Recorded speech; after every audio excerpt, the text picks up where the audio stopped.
The year is 1917, and Representative Oscar Callaway enters a disturbing statement into the U.S. Congressional Record. The statement reveals why J.P. Morgan interests hired 12 high-ranking news managers. The 12 were asked to determine the most influential newspapers in America. They were to figure out how many news organizations it would take to control generally the policy of the daily press of the United States. The 12 found it was only necessary to purchase the control of 25 of the greatest papers. An agreement was reached. The policy of the papers was bought, and an editor was placed at each paper to ensure that all published information was in keeping with the new policy. Soon, that policy would be defined by a front group formed by J.P. Morgan and his colleagues.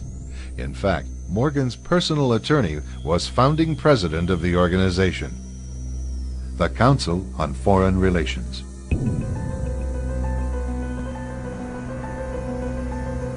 Today, the CFR maintains that its goal is to increase America's understanding of the world.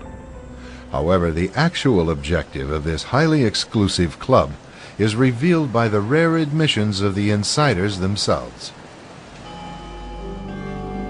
In the early 60s, a Georgetown University professor collects information for a book favorable to the network of powerful men who founded the CFR. For 2 years, Professor Carroll Quigley is allowed to examine the confidential papers and secret records of this network. Quigley reveals that these men aim to create a world system of financial control in private hands, able to dominate the political system of each country and the economy of the world as a whole. In short, they seek total and quiet control of the entire world. And the CFR is their most visible conduit for carrying out that agenda. CFR members include America's wealthiest tycoons, as well as the highly placed elite in government, academic institutions, tax-exempt foundations, and the establishment media. Ruling Class Journalists, written by Richard Harwood, describes the CFR membership as the ruling establishment in the United States. The Washington Post article boasted that news reporters who are CFR members do not merely analyze and interpret foreign policy for the United States, they help make it. Who are these policymakers? Many of their faces are familiar. NBC's Tom Brokaw, CBS's Dan Rather, ABC's Barbara Walters, Jim Lehrer of PBS, William F. Buckley of National Review, media mogul Rupert Murdoch, owner of the giant multifaceted News Corporation. These media heavyweights, and many others like them, are members of the CFR. Powerful corporations are also invited to become members. At the close of the 20th century, CFR influence presided over far-reaching consolidations of media control.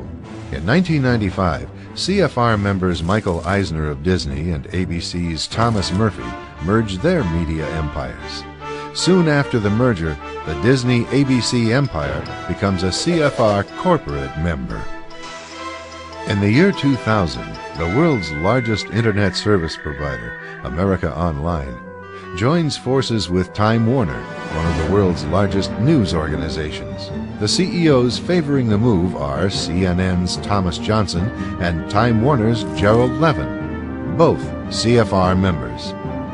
Once again, another media giant is created under the shadow of CFR influence. Today, an elite handful of individuals define the agendas that are supported by the empire of establishment news.